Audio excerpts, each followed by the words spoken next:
Hello साथियों, आप सभी को नमस्कार। स्वागत है द एडूवर्स पर। जैसा कि आपको पता है कि हम पीवाईक्यू की सीरीज स्टार्ट कर चुके हैं। उसमें हमने 2018 से लेकर 2021 तक जितने भी पीवाईक्यू पूछे गए थे ज्योग्राफी से संबंधित वो हम कंप्लीट कर चुके हैं। आज हमारा जो सेशन होगा वो होगा 2022 का पेपर फर्स्ट। 2022 के पेपर फर्स्ट में ज्योग्राफी से संबंधित जितने भी पीवाईक्यू होंगे उनको हम कवर करने वाले हैं। और ये आपको जो आपका सितंबर में पेपर होने वाला है उसमें आपको डेफिनेटली हेल्प मिलेगी। इससे देखते रहिए। आइए हम स्टार्ट करते हैं आज से। तो हमारा पहला क्वेश्चन होगा, पहले हम किसी एक यात्रा पर जाएंगे। वो 4 क्षेत्र दिए गए हैं तुम्हें, उसके बारे में दौरा दिया गया है, उनके नाम, पेड़ों के नाम दिए गए हैं। अगर ये पेड़ कहाँ पर मिलते हैं उसके बारे में पूछा गया है। एक व्यक्ति ने भारत के किसी क्षेत्र का दौरा किया, वहां उसे खैर,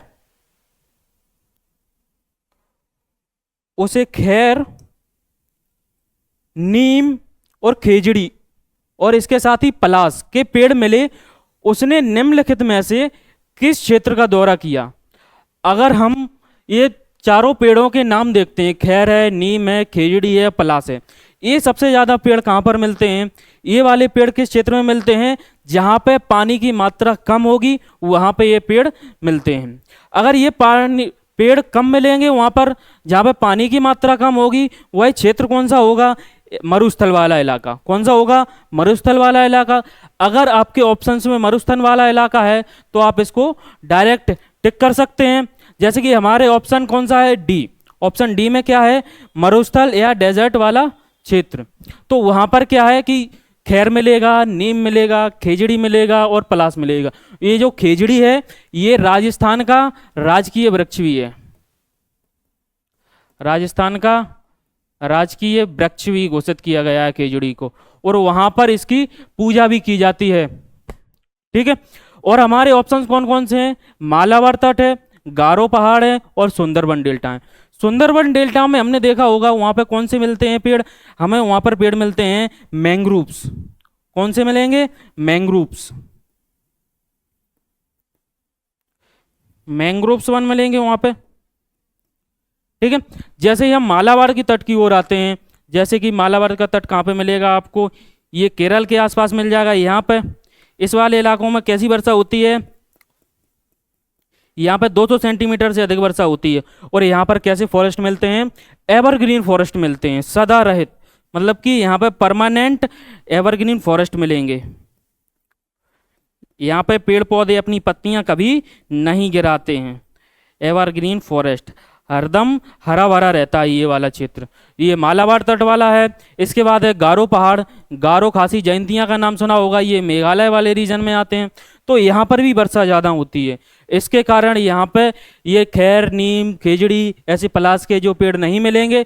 तो हमारा आंसर आपको एकदम क्लियर हो गया होगा। तो मरुस्थल में कौन से पेड़ मिलेंगे? ये 4 पेड़ मिलेंगे। ठीक है। आपने मरुस्थल की यात्रा की, जो राजस्थान वाला इलाका है उसमें आप ये पेड़ देखेंगे। इसके बाद हम नेक्स्ट क्वेश्चन पे बढ़ते हैं। जो हमारा सेकंड क्वेश्चन है वो किसके बारे में पूछा गया है? भारत के राज्य और संघ राज्य क्षेत्रों की कुल संख्या के संबंध में निम्नलिखित में से कौन सा सही है? Which one of the following is correct respective of total numbers of state and union territory in India?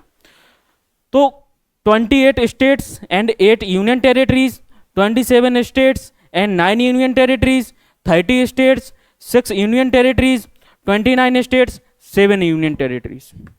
अब ये हमारे ऑप्शंस हैं। और किसके बारे में पूछा गया है? राज्य और केंद्र शासित प्रदेश के बारे में पूछा गया है। ये सबसे सिंपल क्वेश्चन है। ज्योग्राफी की स्टार्टिंग ही यहीं से होती है। जैसे ही स्टार्ट करते हैं तो हमें भारत के बारे में अगर जानना हुआ तो हम पहले राज्यों के बारे में जानते हैं और उनके केंद्र शासित प्रदेशों के बारे में जानना ही पड़ता है। तो ये बहुत सिंपल क्वेश्चन है। तो कौन सा का आंसर होगा? इसका आंसर ये 28 स्टेट, 8 यूनियन टेरिटरी। ठीक है। अगर हम इसको याद करते हैं, ये हमारी यूट्यूब पर ट्रिक भी डली हुई है, उसको देख सकते हैं आप। 28 स्टेट्स को कैसे याद करते हैं ओनली 5 पॉइंट में, तो आप उसको देखें। इसके बाद यूनियन टेरिटरी को भी 8 देख सकते हैं। ये हमारा क्या है? इसका आंसर होगा। इसके बाद है जो हमारा नेक्स्ट क्वेश्चन होगा। नेक्स्ट क्वेश्चन के बारे में पूछा गया है, पृथ्वी की आकृति, शेप और आमाप साइज पर होने वाली एक सामूहिक चर्चा में 3 विद्यार्थियों ने निम्नलिखित पर विचार व्यक्त किए हैं। 3 स्टूडेंट हैं, उनके बारे में तीनों स्टेटमेंट अलग अलग दिए गए हैं। उन स्टूडेंट के बारे में बताना है कि कौन सा स्टूडेंट सही होगा, कौन सा स्टूडेंट गलत होगा। उसके आधार पर हमें ऑप्शंस का एनालिसिस करना है। पहला क्वेश्चन है, पहला जो स्टेटमेंट दिया गया है विद्यार्थी 1 का, वो क्या दिया गया है? पृथ्वी की आकृति मूलतः लक्षवक्ष और चपटा गोलाभ है। तो ये स्टेटमेंट सही होगा या फिर गलत, इसको हम एनालिसिस करेंगे अभी। सेकंड स्टेटमेंट है या सेकंड स्टूडेंट है, वो क्या कहता है? पृथ्वी की ध्रुवीय व्यास और विषुवतीय व्यास से अधिक है। जहां पर ध्रुवों का व्यास है वो कहां पर विषुवत रेखा से अधिक है या कम है, उसके बारे में है। थर्ड स्टूडेंट है, वो कह रहा है विषुवतीय क्षेत्र में विद्यमान उभार पृथ्वी के परिक्रमण के कारण होता है। ये तीनों स्टूडेंट के जो स्टेटमेंट हैं वो दिए गए हैं। इसके बाद हमें ये ऑप्शंस बताने हैं। स्टूडेंट 1 का कथन सही है, स्टूडेंट 1 और 2 सही है, स्टूडेंट 2 3 सही है और स्टूडेंट तीनों सही हैं, उसके बारे में बताना है। तो हम पहले पढ़ते हैं कि पृथ्वी की आकृति कैसी मिलती है। पृथ्वी की आकृति कैसी मिलती है? चपटी मिलती है। इसे ही हम क्या कहते हैं? जियोड आकृति की कहते हैं। जैसे कि ध्रुवों पर कैसी मिलेगी? ये चपटी में, वो कैसी मिलेगी? विषुवत रेखा पर चपटी मिलेगी, यहाँ पर कैसी मिलेगी? चपटी मिलेगी। ध्रुवों की ओर कैसी मिलेगी? चपटी मिलेगी। और जो ये विषुवत रेखा पर है ये उभार वाला पार्ट मिलेगा, यहाँ पर उभार वाला पार्ट मिलेगा और यहाँ पर चपटी हुई मिलेगी। तो पृथ्वी की आकृति है वो कैसी है? गोला ना होकर के वो कैसी है? जियोड प्रकार की है या लक्षवक्ष है। तो ए स्टूडेंट तो एक तो सही हो गया। अगर एक सही हो गया तो इसमें एक तो स्टूडेंट का ऑप्शन कहाँ कहाँ नहीं है, हमें ये चेक करना है। तो ऑप्शन सी के स्टूडेंट ए के बारे में कोई जानकारी नहीं दी गई है। तो हम स्टूडेंट 2 और 3 को अभी ऑप्शन सी कटूंगा। इसके बाद हम स्टूडेंट 2 का कथन पढ़ते हैं। वो क्या कह रहा है? पृथ्वी की ध्रुवीय व्यास विषुवतीय व्यास से अधिक है। ये कथन बिल्कुल गलत होता है। जैसे कि अब इसकी आकृति कैसे जियोड है तो व्यास कहाँ पे होगा? यहाँ पे ही तो अधिक होगा। जब यहाँ पे अधिक होगा, जैसे विषुवत रेखा से हम ऊपर की ओर आ जाते हैं तो क्या है कि व्यास कम होता जाता है। तो इसीलिए जो स्टेटमेंट है ये गलत हो जाता है। अगर ये स्टेटमेंट गलत होता है तो कौन सा हो जाएगा? तो ये स्टेटमेंट भी गलत हो जाएगा। अभी इसमें 1 है, इसमें 2 है, इसमें 3 है। अभी ये स्टेटमेंट भी अपने पास बचा हुआ है। इसके बाद है थर्ड विद्यार्थी क्या कहता है? विषुवतीय क्षेत्र में विद्यमान उभार पृथ्वी के परिक्रमण के कारण होता है। ये परिक्रमण के कारण नहीं होता बल्कि किसके कारण होता है? ये घूर्णन के कारण होता है। तो इसीलिए ये कथन भी गलत हो जाएगा। किसके कारण होता है? घूर्णन के कारण होता है। तो अगर ये कथन भी गलत हो गया तो ओनली कथन कौन सा बचा? ओनली कथन ए, और यही कथन हमारा क्या हो जाएगा? सही हो जाएगा। ओनली स्टूडेंट 1 सही है, बाकी स्टूडेंट दोनों गलत हैं। इसके बाद है जो हमारा नेक्स्ट क्वेश्चन है। नेक्स्ट क्वेश्चन के बारे में है, समाचार में देखते समय आप किसी स्थान के बारे में सुनते हैं जिसके बारे में आपने पहले कभी नहीं सुना। आप उस स्थान के बारे में अधिक जानकारी चाहते हैं, आप उसे मानचित्र पर ढूंढना चाहते हैं। आपको निम्नलिखित में से किसकी या किन की आवश्यकता होगी यदि आप मानचित्र उस स्थान का पता लगाना चाहते हैं? अगर हमें किसी स्थान की लोकेशन चाहिए होती है तो हमें क्या अक्षांश की अकेली जरूरत पड़ेगी या देशांतर की भी जरूरत पड़ेगी? तो इसमें ऑप्शन कौन कौन से हैं उसके बारे में बताना है। हमें किन चीज़ों की आवश्यकता पड़ेगी? उस स्थान का केवल अक्षांश की आवश्यकता पड़ेगी, उस स्थान का केवल देशांतर की आवश्यकता पड़ेगी, उस स्थान के देशांतर और अक्षांश दोनों की आवश्यकता पड़ेगी, उस स्थान के अक्षांश, देशांतर और उस स्थान की उच्चता, ऊंचाई का भी हमें पता हो तब वहाँ की लोकेशन पता चलेगी, या फिर कैसे पता चलेगी उसके बारे में पूछा गया है। ओनली अक्षांश है तो हमें पता लग ही नहीं सकता। अक्षांश रेखाएं कैसी होती हैं? हॉरिजॉन्टल लाइन होती हैं। ये वाली कौन सी रेखाएं होती हैं? अक्षांश रेखाएं होती हैं, अक्षांश रेखाएं। और ये कौन सी होती हैं? देशांतर रेखाएं।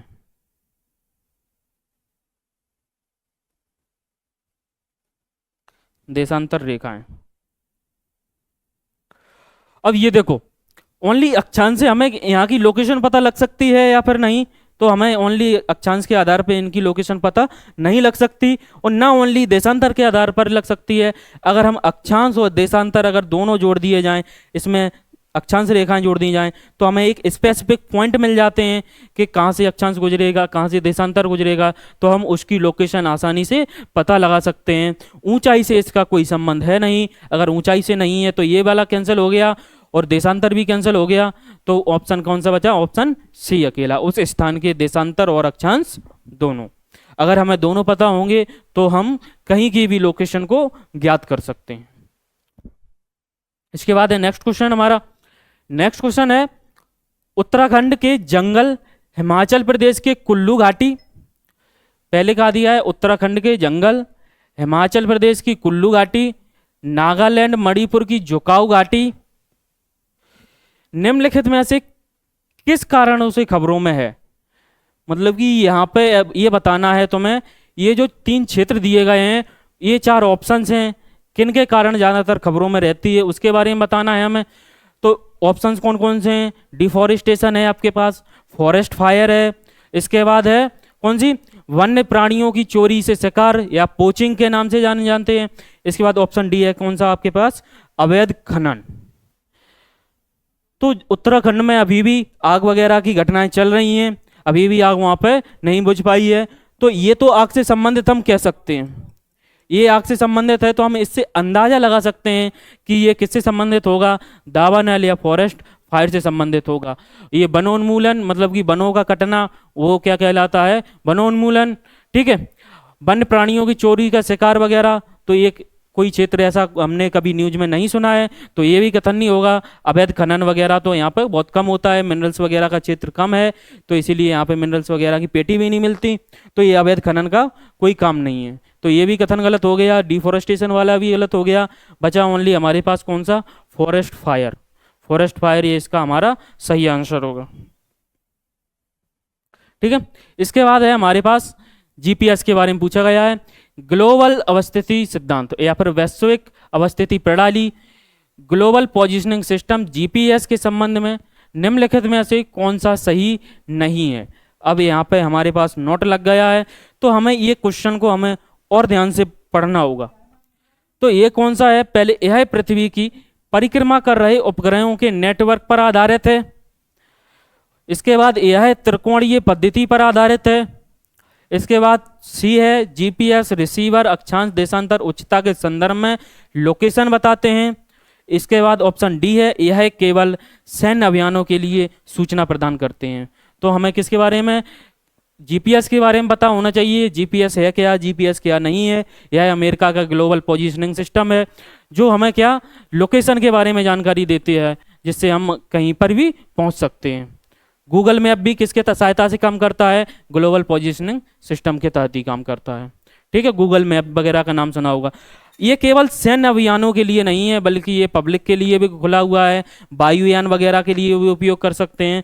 ठीक है, तो ये स्पेसिफिक केबल लगा है, अगर केबल लग जाता है तो ये स्टेटमेंट कैसा हो जाता है? एक्सट्रीम लेवल का हो जाता है। अगर एक्सट्रीम लेवल का हो गया तो हमें इसको विशेष ध्यान रखना होगा कि ऐसे कथन हरदम गलत ही होते हैं ज़्यादातर। ठीक है, तो अगर ये गलत हो गया तो इसका नहीं के बारे में पूछा है तो यही इसका सही आंसर होगा। इसके बाद है हमारा नेक्स्ट क्वेश्चन। नेक्स्ट क्वेश्चन है पृथ्वी ग्रह की परिक्रमा की गति की पृथ्वीवासी अनभिज्ञ रहते हैं क्यों? जो पृथ्वी परिक्रमा करती है या फिर घूर्णन करती है, उनसे लोगों को पता क्यों नहीं चल पाता कि हम भी घूम रहे हैं साथ में? तो उनके 2 कथन दिए गए हैं, 3 कथन है। कौन कौन से हैं? भूपृष्ठ पर प्रत्येक स्थान के लिए कोणीय वेग स्थिर रहता है। इसके बाद है पृथ्वी के साथ वायुमंडल परिक्रमा करता है। इसके बाद कथन सी है कौन सा? निकट की कोई ऐसी वस्तु नहीं है जो या तो स्थिर है अथवा पृथ्वी की गति से भिन्न गतिमान है। तो इसमें क्या बताना है हमें? तीनों कथन के बारे में बताना है, ये तीनों कथन सही हैं या फिर नहीं। तो हम अनभिज्ञ क्यों रहते हैं? क्योंकि कोणीय वेग होता है वो कैसा रहता है? स्थिर ही रहता है, तो ये कथन भी सही हो जाएगा। पृथ्वी के साथ वायुमंडल की परिक्रमा, हवा वगैरह भी चलती है साथ में, तो इससे भी हमें पता नहीं लग पाता है। सेंट्रीफ्यूगल फोर्स वगैरह का काम करते हैं, तो इसीलिए भी ये कथन सही हो जाएगा। निकट में ऐसी कोई वस्तु नहीं है, या तो स्थिर है या पृथ्वी की गति से भिन्न गति की गतिमान है। अगर हमारे आसपास सूर्य वगैरह होता तो हम पता लगा सकते थे, ये तो हमारे कितना लाखों करोड़ों किलोमीटर दूर है, तो हमें ऐसा भी पता नहीं लगता कि कोई चीज़ स्थिर है और इससे अस्थिर भी है, जिससे हम पता लगा सकते हैं। तो ये तीनों कथन सही हो जाएंगे, और तीनों कथन अगर सही होते हैं तो इसका ऑप्शन क्या होगा?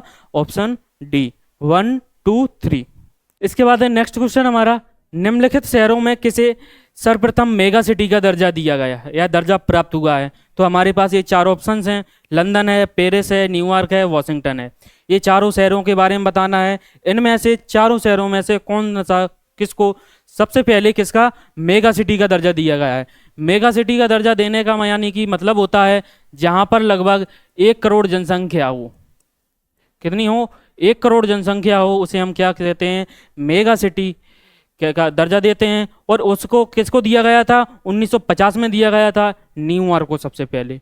तो इसका कथन क्या होगा? न्यूयॉर्क सही हो जाएगा इसका आंसर। इसके बाद है नेक्स्ट क्वेश्चन। नेक्स्ट क्वेश्चन है हमारे बारे में, पहाड़ी क्षेत्र में यात्रा करने के दौरान। फिर देखो आप क्या है, आज यात्रा पे यात्रा करते रहो, पहाड़ी क्षेत्रों में यात्रा के दौरान आपको एक विशालकाय गोलास में दिखता है, मतलब कि बहुत बड़ा पत्थर दिखता है, जो भारी वर्षा के कारण अलग हो गया है, भारी वर्षा के कारण अलग हो गया है और पहाड़ से नीचे गिर गया है। निम्नलिखित में ऐसे किन प्रक्रियाओं का परिणाम से ऐसा होता है? अगर हम पहाड़ी क्षेत्रों में आप घूमने जाओगे तो वहां पे क्या है, बड़े बड़े पत्थर देखे होंगे। अगर वो पत्थर ऊपर से खिसक कर नीचे आ जाते हैं और वो नीचे गिर जाते हैं तो उस प्रक्रिया को क्या कहते हैं? वो कौन कौन सी प्रक्रिया के तहत होता है, उसके बारे में आपको जानकारी पता होनी चाहिए, तब इसका आंसर आप पता लगा पाओगे। जैसे कि मास वेस्टिंग, फिर होता है इरोजन, फिर होता है वेदरिंग। इन तीनों के कारण क्या होता है, ये पूरी प्रक्रिया क्या कहलाती है? अगर बेहद संचरण हो रहा है और अपर्दन हो रहा है और वेदरिंग हो रहा है तो इसे डेन्यूडेशन प्रॉब्लम के, डेन्यूडेशन की प्रक्रिया कहते हैं। किसकी? डेन्यूडेशन की प्रक्रिया, जिसमें क्या क्या होता है? मास वेस्टिंग होती है, इरोजन होता है, वेदरिंग होता है। मास वेस्टिंग होता है मतलब कि बहुत बड़े एरिया में ऊपर से जो पत्थर वगैरह हैं वो नीचे की ओर फिसल कर आना। अपर्दन होता है मतलब कि हवाओं वगैरह के द्वारा या फिर टेम्परेचर के कारण जो मिट्टी वहाँ पर काट दी गई है वो तो धीरे धीरे खिसक कर नीचे की ओर आती है, वो अपर्दन कहलाती है। इसके बाद है अपक्षय। अपक्षय होता है जहाँ पर चट्टानें क्या होती हैं, टूटकर अपने स्थान पर बिखर जाती हैं, तो उसे क्या कहते हैं? अपक्षय। ये तीनों प्रक्रियाएं दिखती हैं तब ये क्या पूरा स्टेटमेंट कंप्लीट होता है। तो अगर ये तीनों चीज़ें दिखेंगी तभी ये स्टेटमेंट कंप्लीट होगा और यही प्रक्रिया क्या कहलाएगी? डेन्यूडेशन की प्रक्रिया कहलाएगी। ठीक है, जब से भारी वर्षा के कारण अलग हो रहा है तो वो कौन सा है? अपर्दन, वृक्ष संचरण का काम है। पहाड़ से नीचे गिर रहा है, इरोजन का काम है। और वही प्रक्रिया वहाँ पर टूट रही है तो अपक्षयण का काम है। ये तीनों प्रक्रिया हो रही हैं, इसीलिए कथन हमारे ये तीनों सही हो जाएंगे। इसके बाद है नेक्स्ट क्वेश्चन हमारा। नेक्स्ट क्वेश्चन है भूस्खलन के बारे में। भूस्खलन के संदर्भ में निम्नलिखित कथनों में से कौन सा सही है?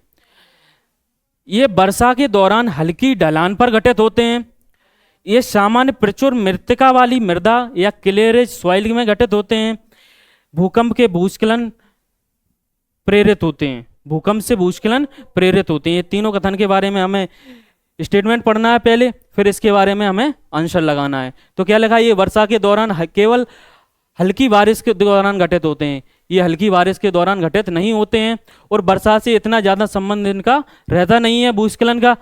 तो ये कथन गलत हो गया। तो अगर ये कथन गलत होता है तो ये तीनों कथन गलत हो जाते हैं। आपके पास ऑप्शन ओनली कौन सा बचता है? ऑप्शन 2 और 3। आपको इसको आसानी से टिक कर सकते हैं। ठीक है, इन दोनों कथनों को बिना पढ़े हुए भी हम इसका आंसर लगा सकते हैं, हमें केवल पहला कथन पढ़ना है। ठीक है, इसके बाद है जो हमारा नेक्स्ट क्वेश्चन होगा। नेक्स्ट क्वेश्चन है, एक भौगोलिक परिघटना के बारे में निम्नलिखित विशेषताओं पर विचार कीजिए। अतिप्रवण पर्वत की ढाल से हिम और बर्फ की तेज धारा का गर्जन के साथ गिरना, यह पर्वत स्काइंग करने वाले स्कीयर या पर्वतारोहियों के लिए जोखिमपूर्ण है। इसके बाद है स्टेटमेंट 3, इसमें मिश्रित रूप से पदार्थों का गिरना, लुढ़कना, फिसलना और बहना शामिल है। तो ये किस प्रक्रिया के तहत होता है वो प्रक्रिया पूछी गई है। तो किस प्रक्रिया के? अवसर्पण और मृदा प्रवाह के कारण होता है, या फिर हिमधाव या एवलांच के कारण होता है, या फिर ऑप्शन सी है आपके पास लैंडस्लाइड या भूस्खलन के कारण होता है, ऑप्शन डी है आपके पास रॉक स्लाइड या सेल स्खलन के कारण होता है। तो ये जो तीन प्रक्रिया होती हैं वो किसके कारण होती हैं? एवलांच की प्रक्रिया होती है। अब स्कीइंग पर्वतारोही वगैरह जहाँ पे बर्फ वगैरह होती है वहीं पे स्कीइंग वगैरह होती है, तो ये भूस्खलन वगैरह में तो होगी नहीं, सेल स्खलन वाले में भी नहीं होगी, और ये स्लम्प और अर्थ फ्लो वाले रीजन में भी नहीं होगी। अगर आपको ये चीज़ें पता हो तो आप इसका आंसर भी करेक्ट कर ले जाएंगे। ठीक है, इसके बाद है नेक्स्ट क्वेश्चन हमारा।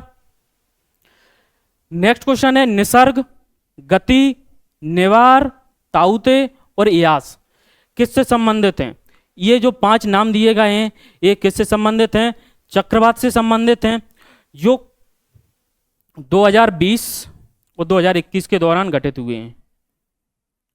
ये निसर्ग है, गति है, निवार है, ताउते है, ये 2020 में आए थे। ये करंट का क्वेश्चन था उस टाइम पे, और ये 2021 का। ठीक है, यास जो चक्रवात आया था वो किसके कब आया था? ये 2021 में आया था। इसके बाद है हमारा नेक्स्ट क्वेश्चन। नेक्स्ट क्वेश्चन है which one of the following state UTs was connected with the Indian railway network in year 2021? निम्नलिखित में से कौन सा राज्य या संघ राज्य क्षेत्र भारतीय रेल नेटवर्क के साथ 2021 में जुड़ा है? वो कौन सा जुड़ा हुआ है? ऑप्शन हैं आपके पास मिजोरम, लद्दाख, मणिपुर और सिक्किम। तो इसमें आंसर क्या होगा? मिजोरम। ठीक है, इसके बाद है नेक्स्ट क्वेश्चन, ये वेरी सिंपल क्वेश्चन था। इसके बाद है नेक्स्ट आईएमडी के बारे में पूछा गया है, Indian meteorological department. Indian meteorological department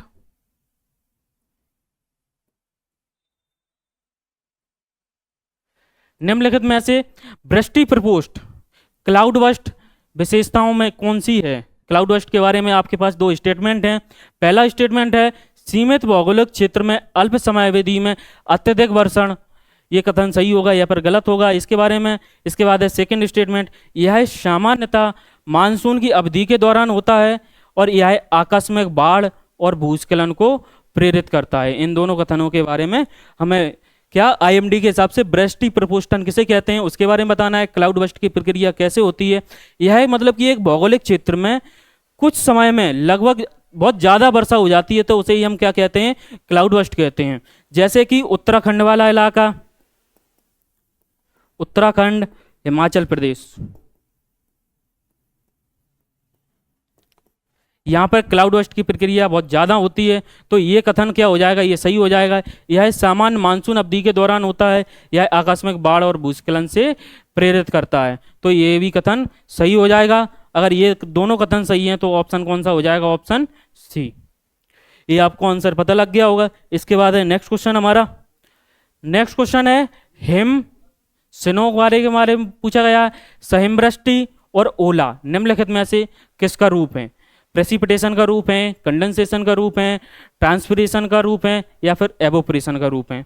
ये आपके पास 4 ऑप्शंस हैं, उसके बारे में बताना है। हिम क्या होता है? स्नो वगैरह बर्फ के रूप में जो वर्षा होती है, कण बर्फ के कण, वो क्या कहलाते हैं? स्नो कहलाते हैं। सहिमवृष्टि ये वर्षा का रूप है। ओला भी कैसे होता है? जैसे ही वो संघनन की प्रक्रिया होती है, जैसे ही संघनन की प्रक्रिया होती है क्यूमुलोनिम्बस बादल बनते हैं।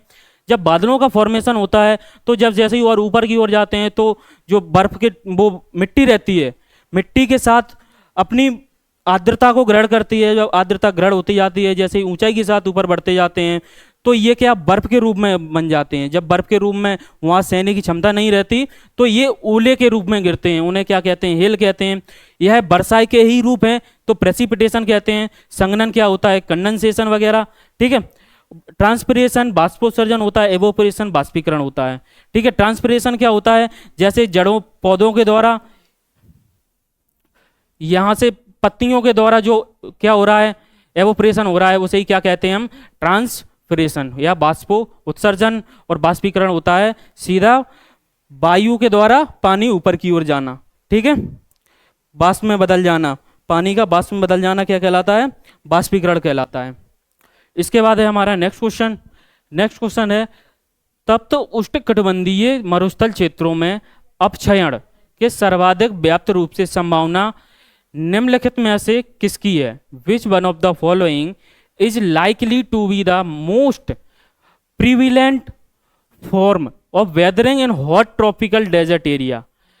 तो ऑप्शंस कौन कौन से? यांत्रिक है, केमिकल है, बायोलॉजिकल है, लीचिंग है, और अपक्षरण की प्रक्रिया एक यांत्रिक प्रक्रिया है, मैकेनिकल प्रक्रिया है। तो इसका आंसर क्या होगा? एक मैकेनिकल प्रक्रिया है, तो ऑप्शन क्या होगा? ये सही होगा। इसके बाद है हमारा नेक्स्ट क्वेश्चन। नेक्स्ट क्वेश्चन है, in India rigid and stable elevated lands denuded. अब ये देखो, वही प्रक्रिया के बारे में पूछा गया है, डेन्यूडेशन प्रॉब्लम वगैरह के बारे में पूछा गया है। अगर वहीं से हम कनेक्ट करते हैं तो ये क्या लिखा है? डेन्यूडेड रॉक्स वगैरह हैं and series of scraps and feature which of the one following.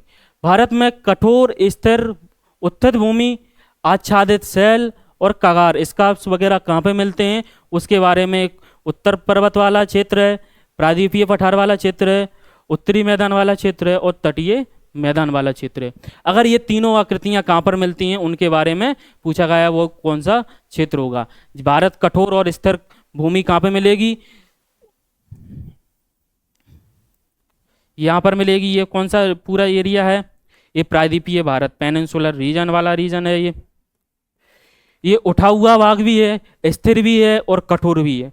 तो पहला स्टेटमेंट तो ये हो गया। आच्छादित शैल डेन्यूडेड मतलब कि आग्नेय शैल और कौन सी मेटामॉर्फिक रॉक्स के कारण इनका निर्माण हुआ है, तो एकदम ये सही हो जाएगा। इसके बाद है कगार स्कार्प्स वगैरह मिलते हैं यहाँ पे वेस्टर्न घाट्स वगैरह में और इधर साइड। और यहाँ पे कौन कौन से, जैसे सतपुड़ा का पर्वत देखा होगा, विंध्याचल वगैरह देखे होंगे, ये स्कार्प्स वगैरह हैं इसके। तो किसके बारे में ये कथन बता रहा है? प्रायद्वीपीय पठार के बारे में बता रहा है। और अगर हम इसका आंसर वैसे भी लगाना चाहें तो कठोर वाला क्षेत्र और स्थिर, स्थिर कभी उत्तर पर्वत का मैदान होता नहीं है, मैदान वाला, ठीक है, उत्तरी मैदान ये स्थिर हो सकता है पर ये कठोर नहीं है, तो ये भी कथन गलत हो गया। और तटीय मैदान पर उसमें डेन्यूडेशन सेल वगैरह नहीं पाई जाती हैं, तो इसीलिए ये कथन भी गलत हो गया। तो आंसर क्या होगा? ऑप्शन बी सही हो जाएगा आपका। इसके बाद है नेक्स्ट क्वेश्चन हमारा। नेक्स्ट क्वेश्चन है, निम्नलिखित कथनों पर विचार कीजिए। सेल अधिक समय तक अपने मूल रूप में नहीं रहते और रूपांतरित होते हैं, ये एकदम सही है। इसके बाद है सेकंड, अपक्षयण, अपरदन और कायांतरण के कारण सेलों का रूपांतरण होता रहता है, तो ये भी कथन सही हो जाएगा। अगर ये दोनों कथन सही हैं तो हमारा आंसर क्या होगा? Option C. और एक क्वेश्चन कहां से पूछा गया है? रॉक साइकिल से, रॉक साइकिल से पूछा गया है। और यूपीएससी हरदम ऐसी थीम को डिनोट करके रखता है पहले से ही। क्वेश्चन बनेगा 100%, आप इसको ध्यान से पढ़िए रॉक साइकिल को।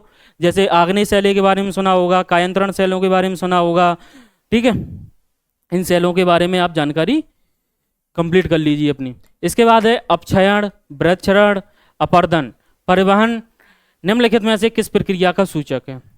अब ये PYQ हमने पहले भी कर लिया है, अभी जस्ट पहले ही पढ़ा है। किसके बारे में पूछा गया था? ये देखो एक बार दिखाते हैं मैं आपको। ये देखो, इस प्रक्रिया को हमने क्या कहा था? मास वेस्टिंग हो रहा है, इरोजन हो रहा है और वेदरिंग हो रहा है। इस प्रक्रिया को हमने क्या कहा था? डेन्यूडेशनल प्रक्रिया कहा था। अगर ये डेन्यूडेशनल प्रक्रिया है तो इसके बाद जो हमारा जो क्वेश्चन है नेक्स्ट कौन सा है? ये देखो, अपक्षयण, वेदरिंग हो रहा है, वृक्षरण, इरोजन हो रहा है, अपरदन हो रहा है और ट्रांसपोर्टेशन हो रहा है। अगर इन तीनों चारों चीजें मिल जाती हैं तो यही प्रक्रिया क्या कहलाती है? डेन्यूडेशन प्रक्रिया कहलाती है या फिर अनाच्छादन की प्रक्रिया कहलाती है, ठीक है। फिर ऑप्शन बी है आपके पास, एंडोजेनेटिक फोर्स। यह अंतर्जात प्रक्रिया है, जो मतलब कि क्या है? पृथ्वी के अंतर्गत जो बल के द्वारा जो भूमि का निर्माण होता है या फिर विनाश होता है वो अंतर्जात प्रक्रियाओं के कारण होता है, एंडोजेनिक प्रोसेस के कारण होता है। इसके बाद है पटल ब्रू पढ़िए, ये किसके लिए सहायक होती है? ये पर्वत निर्माण की प्रक्रिया में सहायक होते हैं। पर्वत निर्माण की प्रक्रिया में कौन सहायक होते हैं? पटल ब्रू पर डायस्ट्रोपिज्म। और माउंटेन बिल्डिंग इससे होता नहीं है। माउंटेन बिल्डिंग में क्या क्या अपक्षयण होता है, वृक्षरण, अपरदन, ट्रांसपोर्टेशन, ये वहाँ पे होता है, पर ये प्रक्रिया के बारे में पूछा गया है, इसीलिए कथन भी क्या हो जाएगा? ये ऑप्शन भी क्या हो जाएगा? ये ऑप्शन भी अगर गलत हो जाएगा तो ऑप्शन ओनली कौन सा बचता है? ये, और अनाच्छादन की प्रक्रिया ही इसका सही आंसर है। इसके बाद है नेक्स्ट क्वेश्चन, फिर वही चीज, फिर वही यात्रा के बारे में पूछा गया है, यदि आप मोरेन एस्कर आउटवाइश प्लान देखना चाहते हैं तो आपको किस संघ एवं राज्य क्षेत्र की यात्रा करेंगे।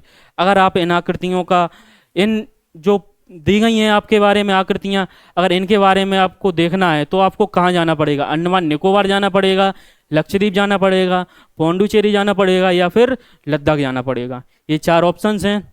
ये मोरेन एस्कर और आउटवेस्ट प्लान, ये किसके, हिमानीकृत या हिमानी द्वारा निर्मित, हिमानी द्वारा निर्मित भूआकृतियां हैं या भूआकृतिक प्रक्रियाएं हैं। तो मोरेन वाला चित्र होता है जैसे कि बर्फ के जो एवलांच वगैरह है वो बर्फ ऊपर से नीचे की ओर घिसक के आई है, जो यहाँ पे डिपॉजिट्स वगैरह के रूप में जमा हो जाती है, तो उसे मोरेन कहते हैं। अगर यही प्रक्रिया इस तरीके से इस फॉर्म में अगर जमा हो जाती है तो इसे क्या कहते हैं, एस्कर का निर्माण, सर्क वगैरह के फॉर्म में। ठीक है, इसके बाद है आउटवेस्ट प्लेन।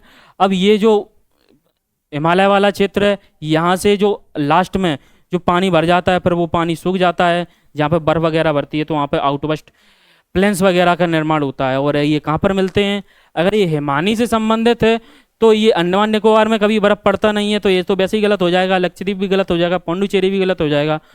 आंसर कौन सा होगा, ओनली डी। लद्दाख वाले क्षेत्रों में ये जो आकृतियां हैं वो आपको देखने को मिलेंगी। इसके बाद है नेक्स्ट क्वेश्चन हमारा, वन सर्वेक्षण रिपोर्ट 2021 के अनुसार क्षेत्रफल की दृष्टि से भारत में निम्नलिखित में से किस राज्य में सर्वाधिक वन आवरण है। According to the forest survey report 2021, area wise which one of the following state has largest forest cover in India. Forest cover के बारे में पूछा गया है, इंडिया में सबसे ज़्यादा कहाँ मिलता है। उड़ीसा है आपके पास ऑप्शन, मध्य प्रदेश है, अरुणाचल प्रदेश है और छत्तीसगढ़ है। ये चार ऑप्शन हैं आपके पास। तो ओडिशा वाला इलाका, यहाँ पे अभी वन कम मिलते हैं, अरुणाचल प्रदेश में प्रतिशत में ज़्यादा मिलेंगे, छत्तीसगढ़ वाले इलाकों में भी ये हमने प्रथम पे कभी देखा नहीं है, तो मध्य प्रदेश में सबसे ज़्यादा वन मिलते हैं। ठीक है, हमारे पास टोटल अभी एक नई रिपोर्ट आई है, कौन सी आई है, फॉरेस्ट सर्वे ऑफ इंडिया की 2023, उसके अकॉर्डिंग डाटा लेते हैं हम।